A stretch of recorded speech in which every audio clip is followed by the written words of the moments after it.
Pourquoi avons-nous si peur de quelque chose que nous n'avons jamais vécu?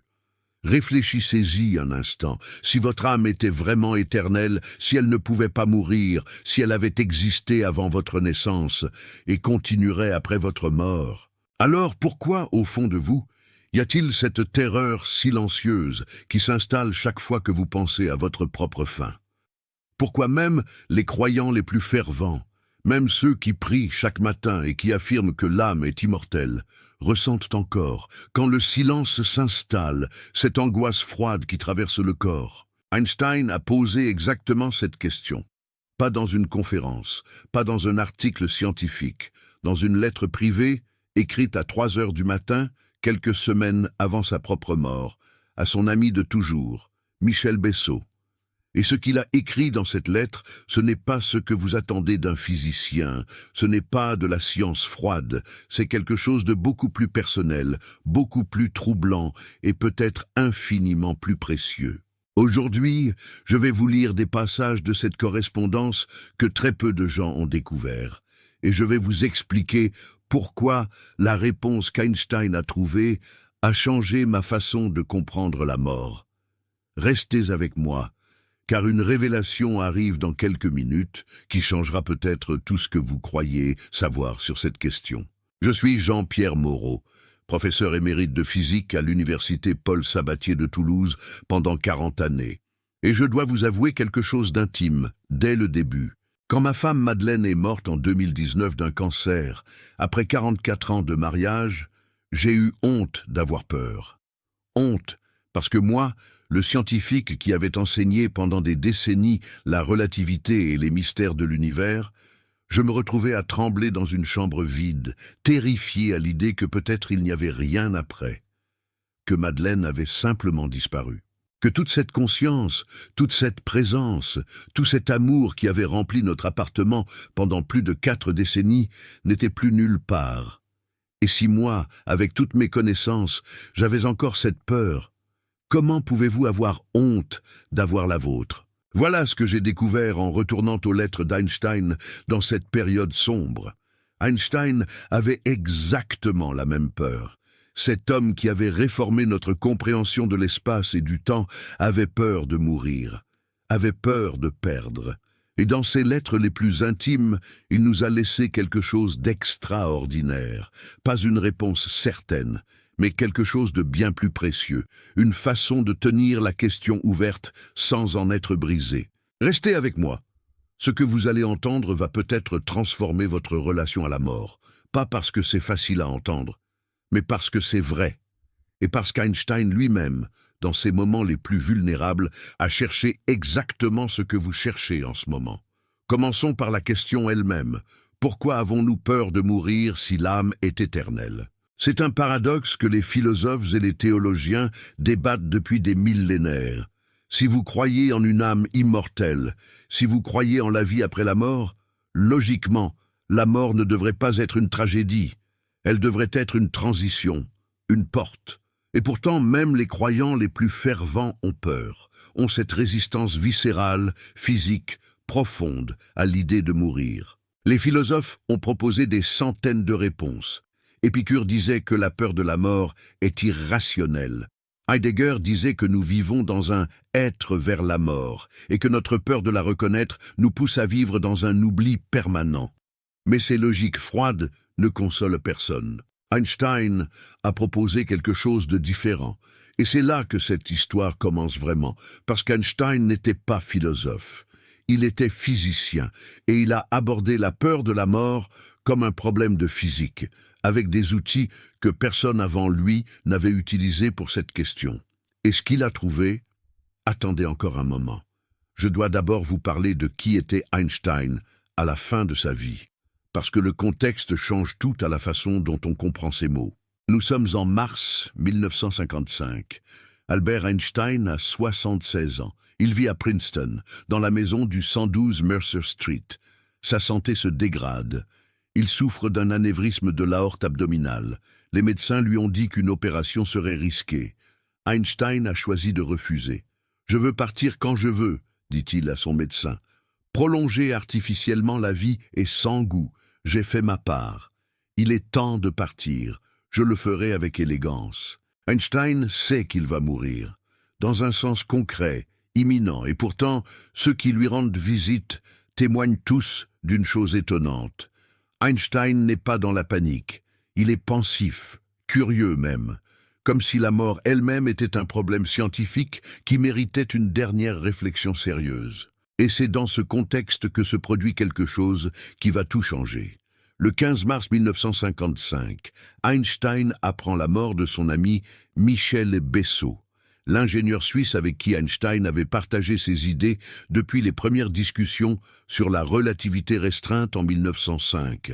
Einstein lui a survécu d'1 mois seulement. Il mourra lui-même le 18 avril 1955. Dans la lettre qu'Einstein a écrite à la famille de Bessot, il y a une phrase qui m'a arrêté net la première fois que je l'ai lue. Une phrase que les physiciens citent souvent pour son contenu scientifique, mais dont personne ne parle comme d'un aveu personnel, d'une confession intime sur la peur de mourir. Einstein a écrit « Michel est parti de ce monde étrange un peu avant moi. Cela ne signifie rien. Pour nous, physiciens convaincus, la distinction entre passé, présent et futur n'est qu'une illusion obstinément persistante. Je veux que vous vous arrêtiez sur cette phrase, pas comme un scientifique, comme un être humain qui a peur de perdre quelqu'un qu'il aime. La distinction entre passé, présent et futur n'est qu'une illusion obstinément persistante. Est-ce une consolation philosophique? Est-ce une formule polie pour dire « ne vous inquiétez pas » ? Non, c'est quelque chose de beaucoup plus profond. Et c'est là que commence le mystère que je veux vous dévoiler aujourd'hui. Car cette lettre n'est pas tout. Il y a autre chose, quelque chose que très peu de gens ont lu, et cette chose change radicalement la façon dont on comprend Einstein, la mort, et peut-être votre propre peur. Attendez, car je dois d'abord vous expliquer ce que cette phrase signifie vraiment en termes de physique. Sans ça, ce qui vient ensuite n'a pas tout son poids. Dans le cadre de la relativité générale d'Einstein, le temps est une dimension comme les autres. Il n'y a pas de flux du temps qui coule du passé vers le futur. Passé et futur sont aussi réels l'un que l'autre. Ils coexistent. Ce que nous appelons maintenant n'est qu'un point particulier sur une ligne temporelle qui s'étend dans les deux directions. Ce que vous appelez la mort n'est pas une destruction. Ce n'est pas un événement qui efface quelque chose, c'est simplement un point dans l'espace-temps. Votre naissance est un point. Votre mort est un autre point. Et entre ces deux points, toute votre vie existe comme une structure permanente dans le tissu de l'espace-temps. Michel Bessot n'a pas disparu. Dans la physique d'Einstein, Bessot existe toujours dans les coordonnées de l'espace-temps qui correspondent à sa vie. La mort ne l'a pas effacé, elle a seulement marqué la limite de ses coordonnées temporelles. Voilà ce qu'Einstein dit quand il écrit que la distinction passé-présent-futur est une illusion. Il dit quelque chose de littéralement vrai dans le cadre de sa propre physique. Bessot est encore là. Il est ailleurs dans le temps, mais il n'a pas cessé d'être. C'est vertigineux, je sais, et maintenant voilà ce que personne ne vous a dit. La partie de l'histoire d'Einstein que les biographies populaires omettent presque systématiquement. Einstein, en écrivant cette lettre à la famille de Bessot, n'était pas seulement en train de consoler des proches, il était en train de se consoler lui-même. Il utilisait ses propres théories comme bouclier contre sa propre terreur, parce qu'1 mois plus tard, il savait qu'il serait à la place de Bessot.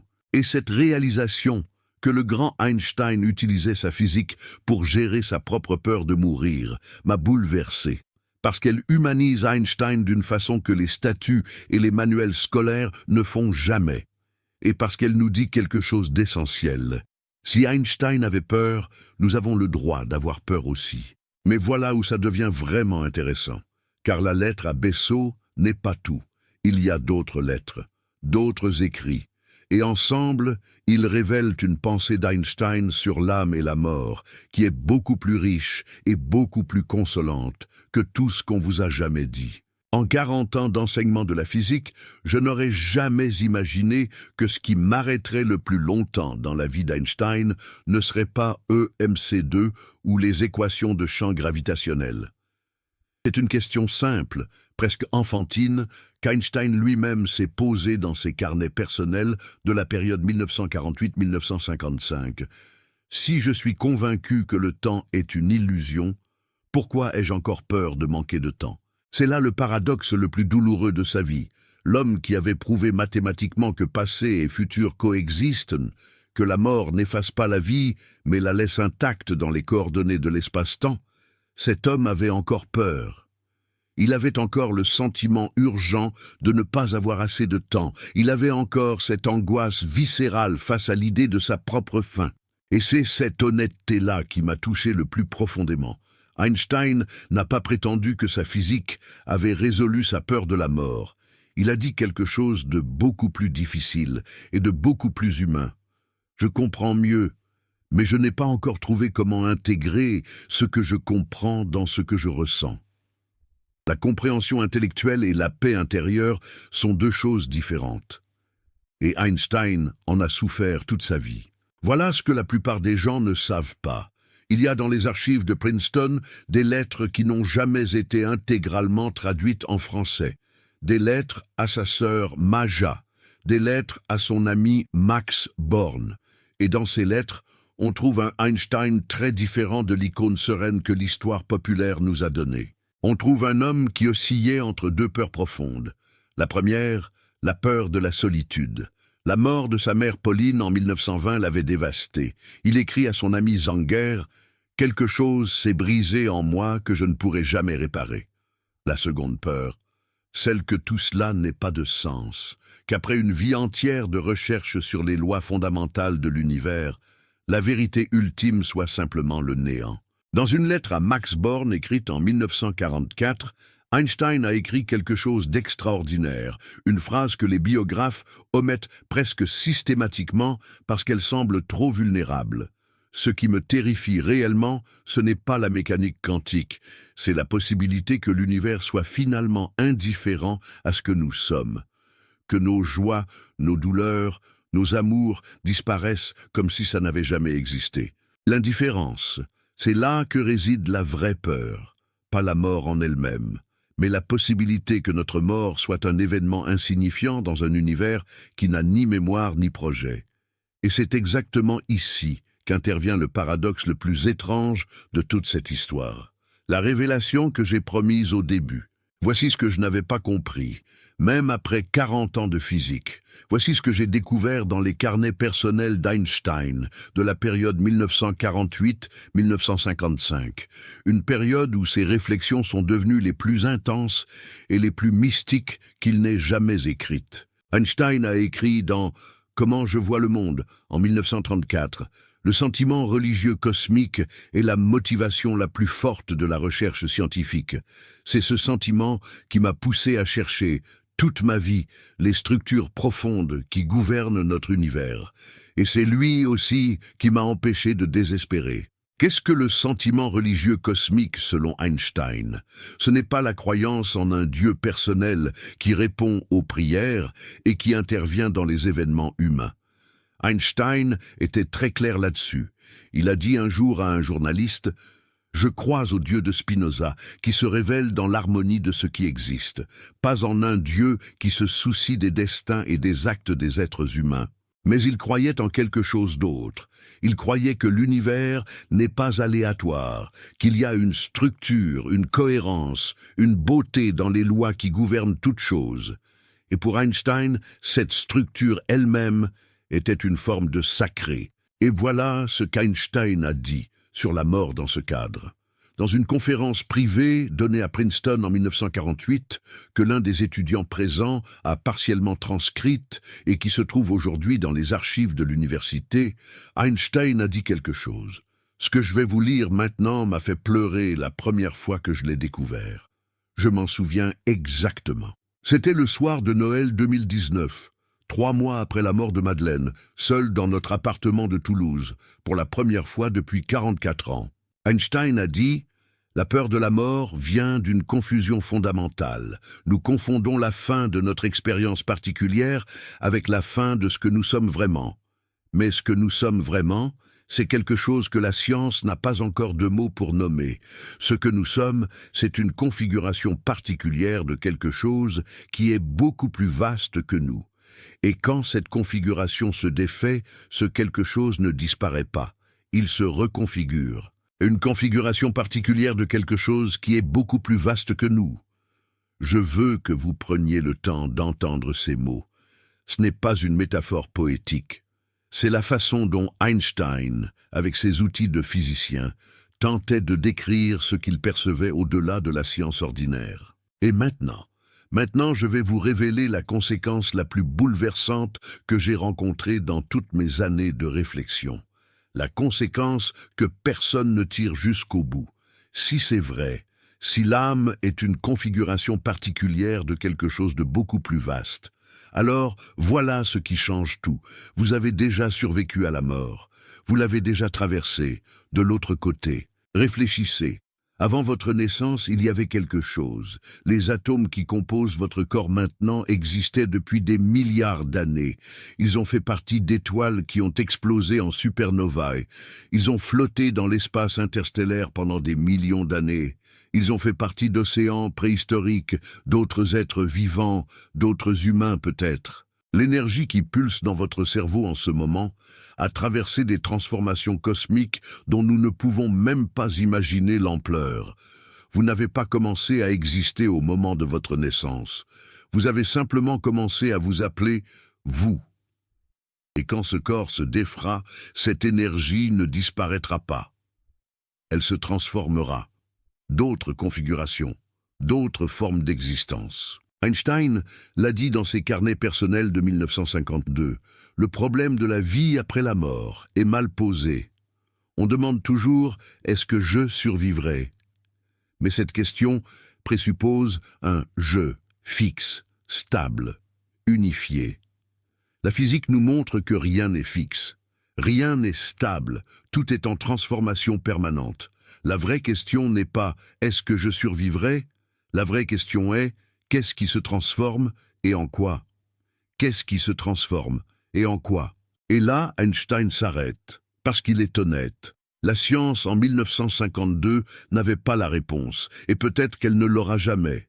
Mais Einstein dit quelque chose d'essentiel dans la phrase suivante. Ne pas avoir la réponse ne signifie pas qu'il n'y en a pas. Cela signifie seulement que nous posons encore la question avec les mauvais outils. Ce que je cherche est peut-être au-delà du visible. Revenons à la lettre à Bessot.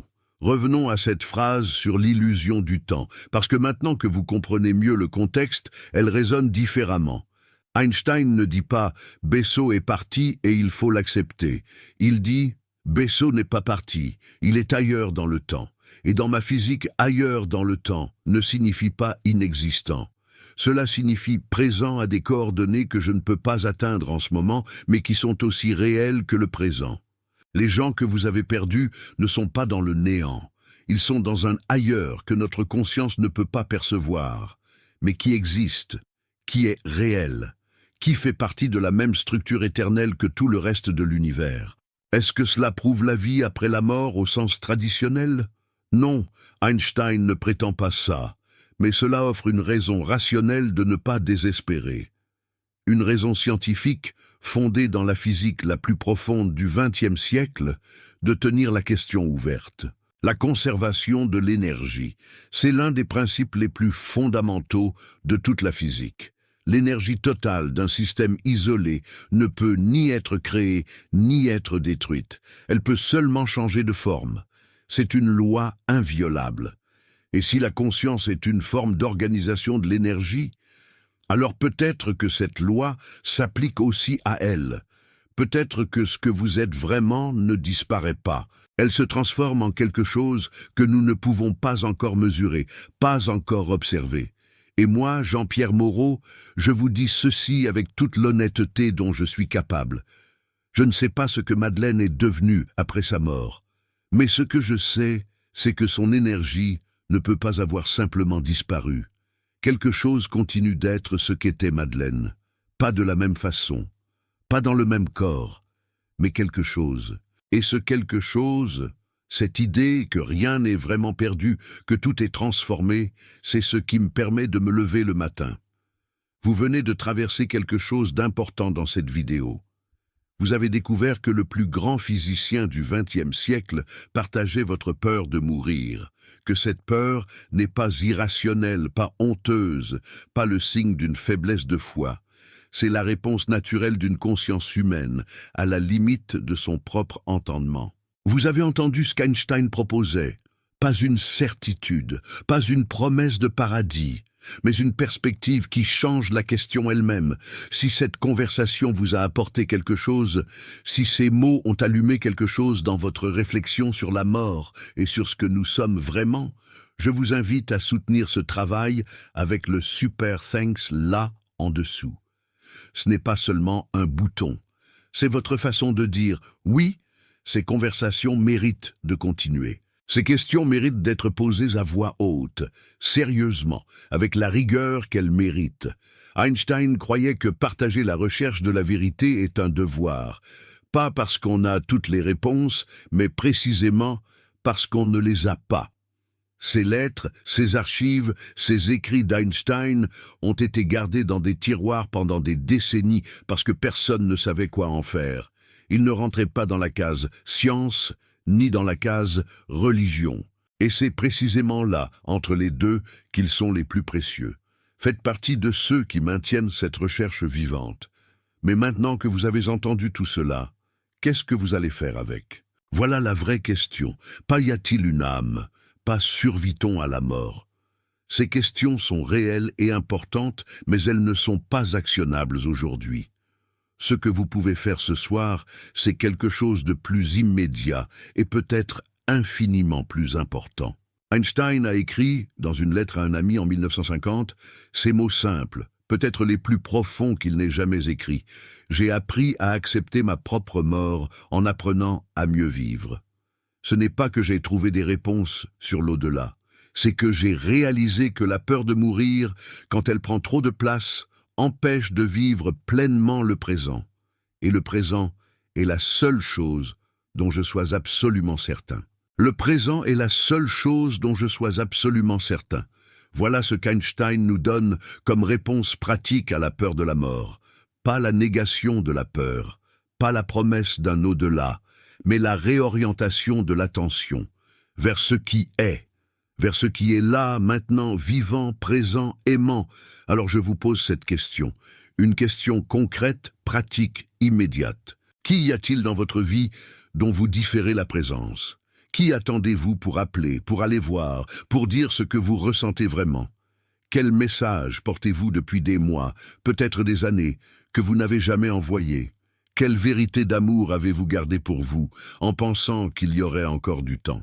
Einstein a appris, à travers ses pertes, que le temps ne vous appartient pas.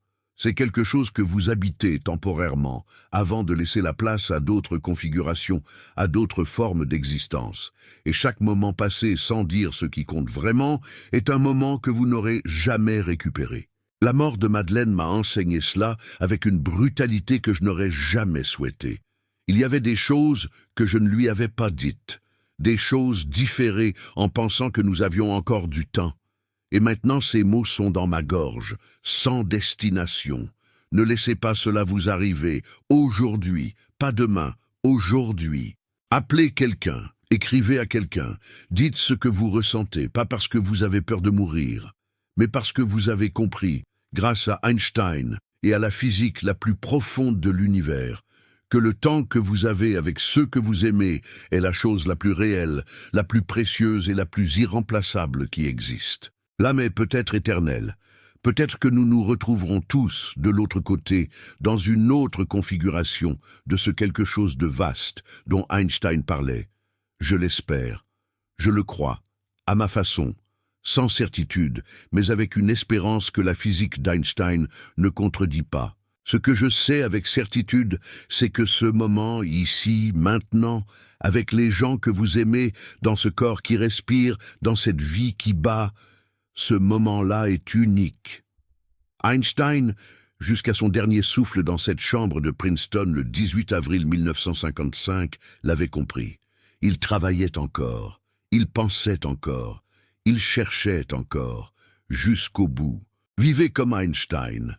avec curiosité, avec honnêteté, avec la peur aussi, parce que la peur fait partie d'être vivant. Mais ne laissez pas la peur de la fin vous empêcher de vivre pleinement le milieu. La peur de la mort n'est pas votre ennemi.